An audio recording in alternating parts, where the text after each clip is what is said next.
स्वागत है आप सभी लोगों का मेरे चैनल साइंस टेक्नोलॉजी में। मैं अनुपम विपुल आप सभी लोगों का स्वागत करता हूं आज के शो रॉकेट मंडे में। If you want to watch this video in English please click the description, click the first link that will take you to my English only channel. तो आज हम लोग बात करेंगे एआई मेकिंग रॉकेट इंजन। इस पर अभी अथाह हाइप चल रहा है, तो आइए इसे समझते हैं। तो सबसे पहले समझिए प्रॉब्लम क्या है जो एआई के पीछे लोग भाग रहे हैं, वो भी रॉकेट इंजन में। दिक्कत ये है कि स्पेस सेक्टर जो है ना अभी फाइनेंशियली हॉट है, यानी कि यहाँ पे बहुत पैसा है क्योंकि कंपनीज आई, प्राइवेट कंपनी सक्सेसफुल होने लगी, चाहे वो रॉकेट बना के हो, चाहे रॉकेट के पार्ट्स बना के हो, चाहे पेलोड जो ऑर्बिट में जाएगा उससे हो। तो ये मार्केट थोड़ा खुल गया है, मतलब एक अच्छा यहाँ पैसा बन सकता है। अब दिक्कत यह है कि रॉकेट अभी भी बॉटलनेक है, यानी कि हल्ला सब कर सकती है, कई सौ कंपनी बन सकती है, सर हम सैटेलाइट लॉन्च करेंगे, लेकिन रॉकेट जो है कहाँ से लाएंगे?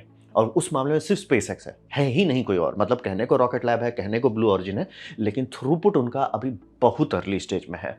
तो वो दिक्कत है। अब अच्छा रहा बताइए, रॉकेट के अंदर घुसिएगा तो क्या बॉटलनेक है? बॉटलनेक इंजन है, क्योंकि एक्चुअली रॉकेट क्या है, बस एक टंकी है। अगर आप टंकी अच्छा से बना सकते हैं तो बन जाएगा, और टंकी एक बार शॉर्ट कर ली, हो गया सर, हो गया, वो एक बार सॉर्टेड। क्या चीज़ उतना आसानी से सॉर्टेड नहीं होता? इंजन। बार बार इंजन बनाने में दिक्कत होता है, इंजन वही है। तो वही समझिए, और engine one of the most extreme technology है, यानी कि इसमें टेम्परेचर दोनों एक्सट्रीम का, यानी कि इतना हॉट कि कोई भी मेटल उसको नहीं समझ सकता, और इतना कोल्ड कि मेजॉरिटी मेटल क्रैक कर जाएंगे ठंडा होने से। मतलब एक तरफ क्रायोजेनिक लिक्विड हाइड्रोजन चल सकता है, दूसरी तरफ हाइड्रोजन ऑक्सीजन फायर चल सकता है जो फुल कई 1000 डिग्री सेल्सियस पे चला जाए। तो ये एक्सट्रीम के मामले, और ये दोनों के बीच का अंतर 1-2 इंच हो सकता है, मतलब यहाँ भूश बर्फ बना हुआ है, दोनों के बीच में 1 इंच का अंतर हो सकता है। तो ये समझना बहुत जरूरी है कि बहुत बहुत ही भरपुष्ट एक्सट्रीम टेक्नोलॉजी है। और रहा बात कितना समय लगता है, जनरली अगर गवर्नमेंट उड़ भी रहा है तो उसको 7 साल लगे। ये सोवियत यूनियन कुछ कुछ इंजन को उतना टाइम में कर पाया था। 10 एवरेज मान के चलिए, जैसे इंडिया का इंडिजिनस क्रायोजेनिक इंजन, उसको लगभग 10 लगा। तो 7 से 15 आप मान के चलिए इसके अंदर हो जाना चाहिए इंजन। तो ये हुआ एक इंजन का डिज़ाइन। और हाँ, मैं क्लियर कर देना चाहता हूँ, डिज़ाइन कितना फ्रेश है उस पर डिपेंड करता है कितनी कॉम्प्लेक्सिटी है। जैसे मान लिया आपने एक इंजन बना लिया था, अब उसका मार्क 2 बना रहे हैं, उतना टाइम नहीं लगेगा। या उसी इंजन में आप कुछ छड़खानी कर रहे हैं या फ्यूल बदल रहे हैं, उतना टाइम। लेकिन ब्लैंक पेपर से स्टार्ट कर रहे हैं कि सर कुछ नहीं हमारे पास। जैसे कि RS-25 अगर नासा को जब बनाना था तो बहुत टाइम लगा। तो ऐसा क्यों? क्योंकि बहुत कॉम्प्लेक्स इंजन था। तो ये सब डिपेंड करता है, इसीलिए 7 से 15 का आपको रेंज मिलता है। एक सिंपल प्रेशर फेड इंजन बनाना बहुत जल्दी बनेगा, लेकिन एक टर्बो पंप इंजन बहुत टाइम खाएगा। टर्बो पंप क्लोज लूप बहुत ही ज़्यादा, dual flow dual turbo pump design जान ले लेगा। तो ये समझना बहुत ज़रूरी है कि 7 से 15 साल तक आप एकदम निश्चिंत रहिए। और प्राइवेट प्लेयर जो है उनको भी टाइम लगता है, मतलब कि स्पेस एक्स जैसी कंपनी भी 3 से 4 साल ज़्यादा खा ही जाती है। और ब्लू ऑरिजिन को भी काफ़ी टाइम लगा, ये समझना बहुत ज़रूरी है। मतलब सबको समय लगता है इंजन में, टैंक में उतना कुछ नहीं है। अगर आपको इंजन कोई धड़धड़ा के दे दे कि सर ये इंजन सस्ता है, टेक इट एंड गो है, आप धड़धड़ा के टैंक को मॉडिफाई कर सकते हैं। धड़धड़ा के हाँ भाई ये टैंक बना, ये नहीं काम किया, मार्क क्यू में डैमेज हो गया, मैक्स डायनेमिक प्रेशर पे डैमेज हो गया, ठीक है, दूसरा री करो, करो, वो ज़्यादा मुश्किल नहीं है। इंजन कहाँ से आएगा? तो ये एक बहुत सीरियस दिक्कत है। और क्लीन शीट डिज़ाइन तो समझिए हम लोग को ऐसा चाहिए कि 1 साल के अंदर हो जाए। मतलब कि आज आपने कंपनी खोला, कंपनी सबको जो भी नई स्टार्टअप बनते हैं उनको रनवे दिया जाता है। रनवे का मतलब होता है कि इतना टाइम तक आप पैसा जला सकते हैं, कोई टेंशन नहीं, यानी कि सबकी सैलरी दी जाएगी, आपको जितना टैक्स भरना है वो सब भर सकते हैं, उसके बाद आपको प्रॉफिट कमाना है। मतलब 1 साल का आपको बफर मिल जाता है। मतलब अच्छा कंपनी है तो उससे ज़्यादा ही का बफर रखेंगे, लेकिन एक तो मिनिमम माना जाता है। तो ट्रिक ये है कि हमें रॉकेट इंजन ऐसे करना है कि वो स्टार्ट टू फिनिश 1 साल के अंदर हो जाए, स्टार्ट टू फिनिश। और ये अभी कोई कंपनी नहीं कर पाया है। तो अब बात करते हैं इसमें ऐसा क्या हो गया जो ये सोच भी सकते हैं। तो सबसे बड़ा डेवलपमेंट हुआ 3D प्रिंटिंग में। इसमें मैंने डिटेल वीडियो भी पहले बनाया था, तो यहाँ पे थोड़ा ओवरव्यू ले लेते हैं। तो समझिए रॉकेट इंजन में सबसे बड़ा फजांग जो है वो है कॉम्प्लेक्स फ्लो पाथ, यानी कि बहुत सारा गैसेस इधर से उधर, उधर से इधर, हर से इधर ही करता रहता है, वो दिक्कत है। और रहा बात की अगर आप रैप्टर इंजन को देखेंगे, Raptor engine mark 1 versus mark 3, क्यों मार्क 3 उतना ज़्यादा इफिशिएंट है? क्योंकि मतलब केमिस्ट्री सेम है, साइज घूम फिर के सेम है, इंजन नोजल साइज भी सेम है। तो ऐसा क्या बदल गया? हायर फ्लूइड फ्लो इफिशिएंसी, यानी कि जो आप फ्लूइड फ्लो करा रहे हैं, चाहे वो लिक्विड स्टेट में हो चाहे गैसियस स्टेट में हो, वो कितना स्पीड से फ्लो कर पाता है, उसी पे डिपेंड करती है आपकी इफिशिएंसी कितनी मिलेगी। क्योंकि अमाउंट फिक्स है, राइट? आपका पाइप, अगर आपका टैंक जो है उसके हिसाब से उसका पाइप फिक्स हो जाएगा कि सर इतना ही आप इससे फ्लो करा ले। जैसे 1 लीटर पर सेकंड, छोटा ही इंजन, लेकिन जैसे कि आपको 1 लीटर पर सेकंड फ्लो करा रहे हैं। अब उस 1 लीटर पर सेकंड में आप कितना एनर्जी वेस्ट कर रहे हैं, मतलब आपका टर्बो में कितना जोर लगा रहा है और कितना जोर चेंबर में जा रहा है, उस पर डिपेंड करेगा कि आपका इंजन कितना चमकेगा, क्योंकि मैंने फ्यूल लॉक कर दिया। तो ये समझना बहुत ज़रूरी है। और ये फचांग जो आता है वो आता है इंट्रिकेट डिज़ाइन से, यानी कि आपका जो प्लम्बिंग है वो ऐसा नहीं जैसे इधर से लो उधर डाल दो, सिर्फ मोटर पंप नहीं है। आपको ऐसा करना है कि भैया पूरा इंजन के जैकेट को कूल करो ताकि इंजन मेल्ट ना करे। और जैसे ये अभी 3D प्रिंटिंग वाला हाइप चला है, इसमें ये डुअल कर रहे हैं, मतलब अंदर में ऑक्सीजन चला रहे हैं, उसके ऊपर मीथेन चला रहे हैं, मतलब कि डबल लेयर कूलिंग कर रहे हैं।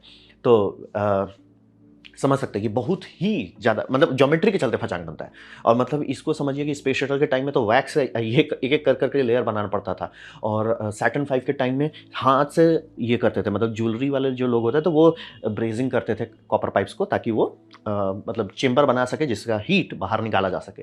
तो बहुत फचांग लगता है, और ये सारा सिस्टम रोबस्ट और प्रिसाइज दोनों एक साथ चाहिए। रोबस्ट मतलब कि लोड पड़ेगा, वाइब्रेशंस पड़ेगा, लाउड होगा, मतलब कि यहाँ पे रॉकेट इंजन जहाँ से फोर्स बन रहा है वो इतना लाउड होता है कि मेटल डैमेज कर सकता है। आप उसके बगल में हो तो आपको उतना चीज़ सेलना है कि टेम्परेचर का तो डिस्कशन ही नहीं है, हॉट भी है कोल्ड भी है, और आपको ये भी करना है, क्या बोलते हैं, प्रिसाइज कि मतलब वाट जो फ्लो हो रहा है, लिक्विड ऑक्सीजन हो, लिक्विड हाइड्रोजन हो, लिक्विड मीथेन हो, ये सब का फ्लो में एकदम रुकावट नहीं आनी चाहिए, एकदम बढ़िया से वो चलता रहा। ऐसा नहीं कि वो वाइब्रेट करने लगा तो उसमें वाइड बबल बनने लगा, ना ना। तो ये पहचान कर देता है। अब रहा बात की सबसे बड़ा बेनिफिट जो हुआ है, 3D प्रिंटिंग इसके लिए परफेक्ट है।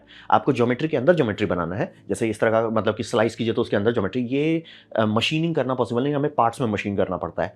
3D प्रिंटिंग में चूंकि वो लेयर बाय लेयर बिल्ड करता है, वो आप आराम से ज्योमेट्री इन बिल्ट डाल सकते हैं, टेंशन नहीं है।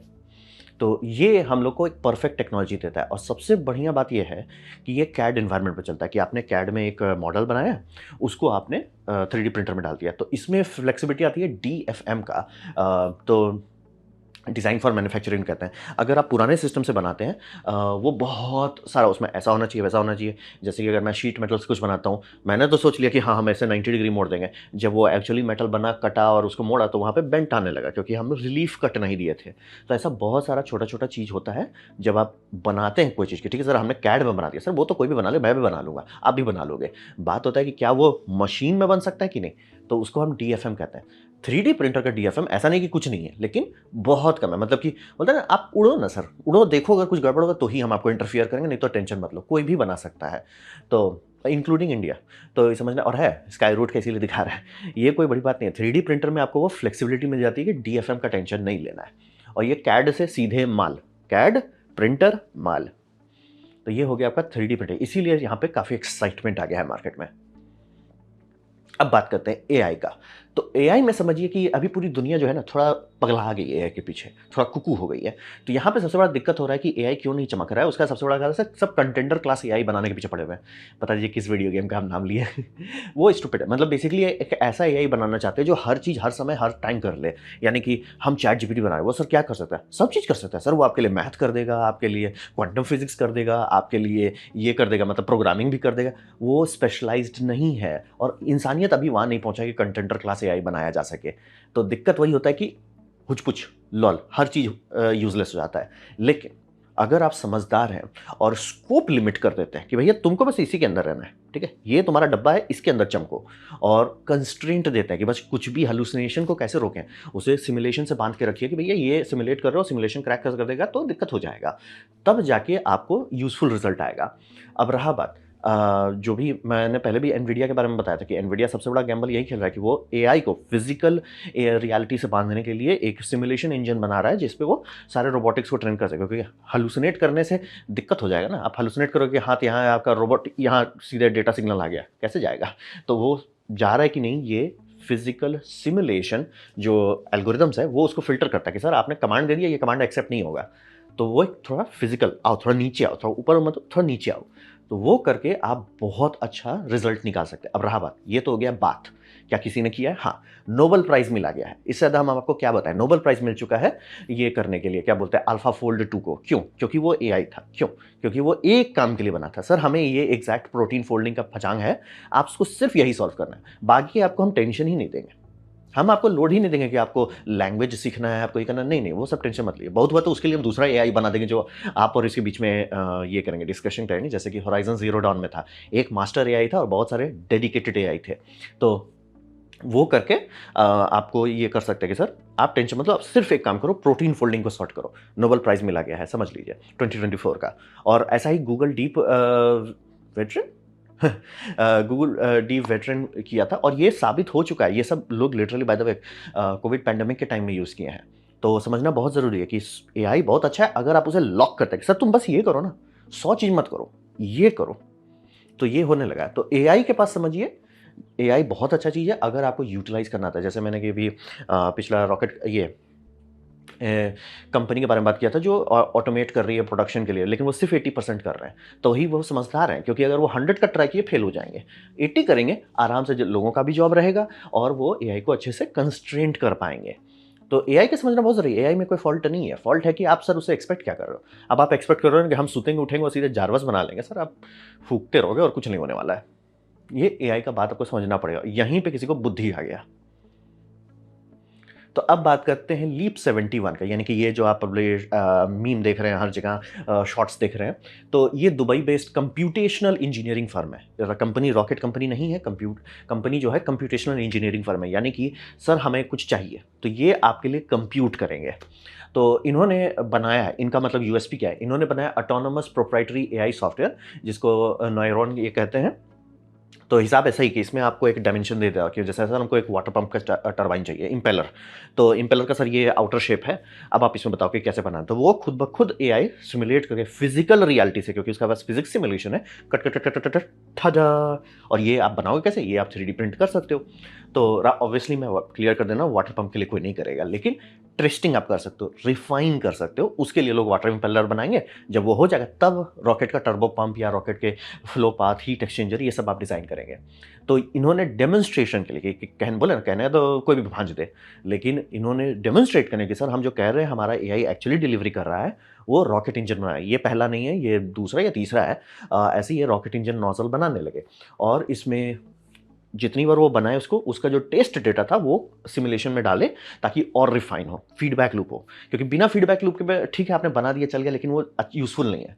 लेकिन आप उसका फीडबैक लूप कीजिए, धड़ धड़ धड़ कर, जैसे कि हम लोग ये बनाते हैं, विंड टनल बनाया जाता है, तो उसमें जो टेस्टिंग की जाती है वो डेटा लेके बस छोड़ नहीं देते हैं, वो डेटा लेते हैं, उसे वापस सिमुलेशन में डालते हैं, सिमुलेशन को रिफाइन करते हैं, वापस अपना मॉडल चलाते हैं, तब उसे और रिफाइन करते हैं, ऐसे कंपाउंडिंग करते जाते हैं, और सिमुलेशन इतना बेटर होते जाता है कि नेक्स्ट टाइम में आपको वो पहले ही बता देगा सर यहाँ धांधली होने वाला है आपका।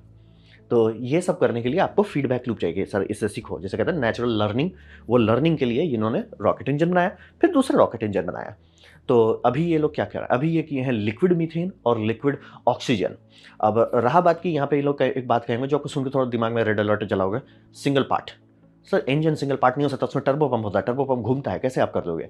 तो ये जब भी आप सुने सिंगल पार्ट, तो इसका सीधा एक ही मतलब होता है, वो प्रेशर फेड इंजन है, यानी कि टैंक में प्रेशराइज गैस है, हो सकता है हीलियम हो सकता है नाइट्रोजन हो, आप प्रेशराइज कर रहे हैं, वो आपको पुश कर रहा है। क्या ऐसा रॉकेट इंजन बनाया जाता है? हाँ। क्या ऐसा कभी कोई रॉकेट इंजन ऑर्बिट पे गया? बहुत सारे, जैसे हम लोग कहते हैं प्रेशर फेड इंजन, तो हर कोई क्यों नहीं यूज करता। ये छोटे इंजन के लिए है, यानी कि अगर आपको कोई बोलता कि सर एक काम करो, थर्ड स्टेज के लिए बनाओ, हमें सैटेलाइट अप किक करना है, ये सब के लिए बनाओ, बल्ले बल्ले, लेकिन वो लोग सब बूस्टर बनाओ, इससे हम टेक ऑफ करेंगे ना जी ना। ये देखने में बहुत अच्छा लगता है, क्योंकि जिनको नहीं समझ में आता कि ये 20 किलो न्यूटन कितना बड़ा है, कंपेयर कीजिए एक बार रैप्टर 3 से, तो समझ में आ जाएगा वो कुछ नहीं है, वो चिल्लर छुट्टा है। और ये होगा प्रेशर फेड इंजन, छोटे रॉकेट में भी आपको बूस्टर का काम करते हैं। अपर स्टेज के लिए बहुत अच्छा है, लोग चाहते हैं, क्योंकि मतलब उसमें ज़्यादा फचांग नहीं है। सर है बूम खत्म, टर्बो पंप हटा दिए, दाम कम हो जाता है, मास पेनल्टी घट जाती है। जब तक आप प्रेशर कर सकते हो, टैंक को मजबूत बनाना पड़ता है कि उतना प्रेशर झेल सके, तो वही हो जाता है। और यहाँ पे रीजनरेटिवली कूल्ड कर रहे हैं, यानी कि इंजन बस अब्लेट नहीं कर रहा है। बहुत जैसे कि अगर मर्लिन का पहला वर्जन देखेंगे, उसमें रीजनरेटिव कूल ही नहीं था, तो कैसे कूल कर रहे थे? कूल नहीं कर रहे थे, अंदर ग्राफाइट डाला हुआ था, वो इरोड हो रहा था, उसको 8 मिनट तक टिकना था। तो जैसे कि सैटर्न 5 से जो कैप्सूल लॉन्च किया गया, वो सबसे हाईएस्ट मैन्ड एंट्री व्हीकल का स्पीड लेके आया, वो मतलब मिसाइल की तरह धरती का एटमॉस्फेयर में हिट किया। सर कोई हीट शील्ड नहीं संभाल सकता, ऑब्वियसली नहीं संभाल सकता, तो अबलेटिव हीट सेल संभाल पाता है, तो वो कैसे संभालता है? वो खराब होते जाता है। मतलब कि आपका हीट शील्ड इतना स्टार्ट करेंगे, जब लैंड करेंगे वो इतना हो जाएगा, खपत हो जाएगा इतना, वो कुर्बानी देता है। वहीं स्पेस शटल का हीट शील्ड था कि सर इतना है, इतना ही आएगा, मतलब कि 100% रीयूजेबल है। तो यही दोनों में अंतर वही होता है कि अबलेटिव शील्ड खत्म होते जाता है। बहुत लोग, अगर आपको इंजन तुरंत बनाए, सर मेरे को आज इंजन बनाना है, परसों डिलीवरी देनी है, तो लोग उसको अबलेटिव बना देते हैं।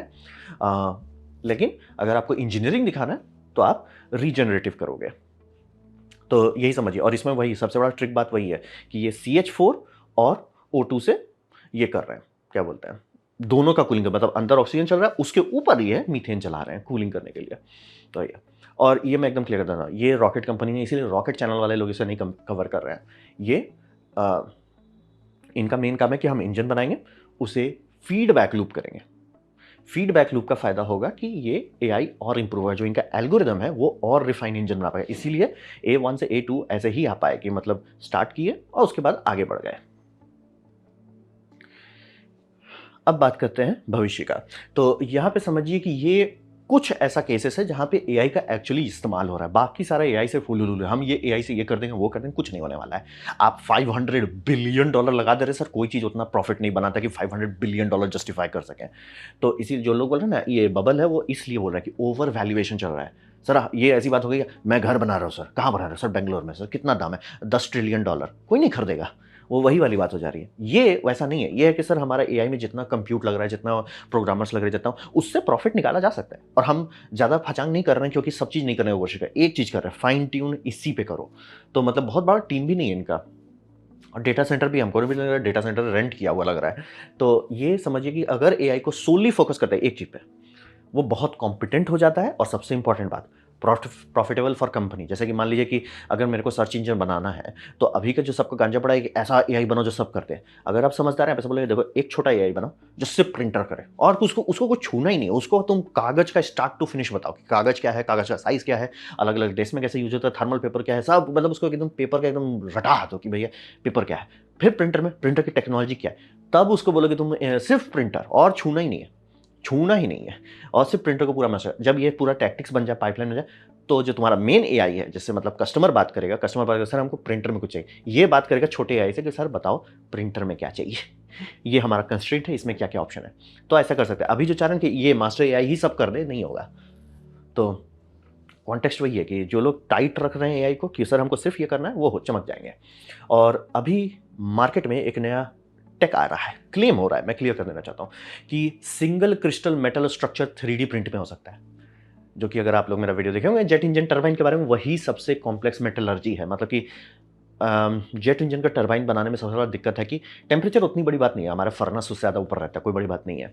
लेकिन आपको ऐसा टेम्परेचर जो उतना हाई है, दो कंडीशन में झेलना है। पहला, आप पे काफ़ी लोड है, ठीक है, आपको उतना टेम्परेचर झेलना है, वहाँ लोड बहुत है, ठीक है। अब रहा बात ये टेम्परेचर आ कैसे रहा है, राइट, रेडिएशन से अगर टेम्परेचर आ रहा है, अलग तरह का लोडिंग पड़ता है। वहाँ हॉट एग्जॉस्ट गैसेस चल रहे हैं, बेसिकली आपके मुंह पे ब्लो टॉर्च पड़ रहा है, और वो आपको गर्म भी किया हुआ है, प्लस आप पे लोड पड़ा हुआ है। वो कोई चीज़ नहीं झेल पाता सिवाय सिंगल ग्रेन के। मैं एकदम क्लियर करना, ऐसा नहीं है कि पहले जेट इंजन नहीं बनते थे, जब हम लोग नहीं बना पाते थे सिंगल ग्रेन, वो कम टेम्परेचर पर चलते थे। मतलब कि शुरू का जेट इंजन 700-800 डिग्री में बोल जाता था, अभी हम लोग 1500 तक ठेल दे रहे हैं।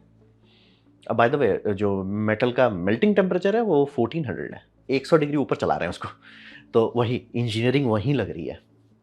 तो वो सब करने के लिए आपको ये चाहिए, मतलब सिंगल क्रिस्टल ब्लेड चाहिए। और सिंगल क्रिस्टल ब्लेड का सबसे बड़ा बात होता है वो क्रीप नहीं करता है। मतलब का इतना ब्लेड है, 1 घंटा घुमाए पता चलो इतना लंबा हो गया, वो नहीं होगा। हाई टेम्परेचर हर मेटल इलोंगेट होता है। सुपर क्रिस्टल्स जो लोग इस्तेमाल करते हैं, मैजिक एलॉय, सुपर एलॉय, वो सब नहीं होता है, इसीलिए ये सिंगल क्रिस्टल पे बात कर रहे हैं। अब रहा बात, ये ऑलमोस्ट ब्लैक मैजिक टेक्नोलॉजी है। मतलब कि कहने को आप सबको दिखा सकते हैं, सर ये देखो रिसर्च पेपर है, रिपीट करने जाएंगे मेजॉरिटी लोग फेल हो जाएंगे।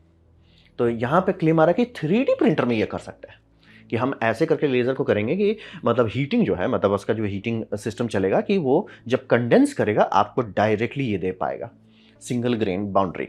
अब रहा बात, क्या ये बात सच है?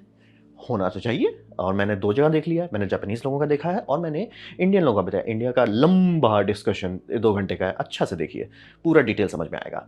तो अगर वो बात सच होता है, यानी मैं आराम से देख सकता हूँ आने वाले टाइम में रॉकेट इंजन का कोर पार्ट्स, हर पार्ट आप नहीं बनाओगे। नोजल बनाने के लिए 3D प्रिंटर में टाइम वेस्टिंग होगा, चेंबर बनाने के लिए, इंजेक्टर बनाने के लिए, टर्बो मशीनरी बनाने के लिए, वो सब के लिए आप 3D यूज़ करो। और अगर उसे सिंगल ग्रेन बाउंड्री में बना पाते हैं, डिस्कशन ही खत्म हो जाता है। और तब हम एक्चुअली देख सकते हैं कि जो रॉकेट रीयूजेबल है, अभी जो रीयूजेबल है वो बहुत काउंटिंग वाला है कि सर काउंट करो कितना बार यूज़ हुआ है। मतलब 20 बार हो गया, सर और ठेलना चाहिए, देखो 30 बार करो। मतलब स्पेसएक्स क्लेम करता है कि वो बूस्टर 30-40 तक छू रहे हैं। अब उसमें भी क्लियर नहीं है 30-40 वही इंजन पे है कि इंजन बदला जा रहा है, जो कि बीच में बदल ही रहे होंगे। अब ये एग्जैक्ट डिटेल वो नहीं शेयर कर रहे हैं कि सर पूरा का पूरा 9 इंजन बदला जा रहा है कि एक इंजन जिसमें डैमेज हो गया वो बदल रहे हैं। बहुत सारा चीज़ है और एक्सपेक्ट नहीं कर सकते कि इंजन 100 बार चले। लेकिन अगर सिंगल क्रिस्टल बनने लगा, तब हम एक्सपेक्ट कर सकते हैं कि 1-2 इटरेशन के बाद जब वहाँ फाइनलाइज हो जाएगा, सर ये इंजन है कितना बार चलेगा, सर चलाओ ना, चला, सिर मत खाओ, चलाओ। तो ये बहुत अनलॉकिंग पोटेंशियल देता है। और यहाँ पे वही समझ लिया कि रूम अभी ऑर्बिट में बहुत है, बहुत जगह बचा हुआ है। स्टार्टिंग पॉइंट जो भी कंपनी समझदारी से करेगी, सर हमको एआई से सब चीज़ करना, हम एआई से कहते हैं सर सिर्फ इंजन बनाते हैं और कुछ नहीं। अरे हमको एआई से प्रोग्रामिंग करना नहीं सर, दूसरे के पास जाइए, हमारे पास मत आइए। तो ये जो लिमिट कर रहे हैं कि सर एक चीज़ कर रहे हैं, और 3D प्रिंटर में जो अलग से पैरेलल डेवलपमेंट हो रहा है वो भी इसको चमका देता है। तो अच्छा भविष्य में स्कोप है, मैं एकदम क्लियर था। एआई का अच्छा से यूज़ कर रहे हैं, 3D प्रिंटर में सिंगल क्रिस्टल के पास पहुंच रहे हैं। अगर ये दोनों की शादी हो गई, जो कंपनी इसको सबसे पहले सॉर्ट करेगा,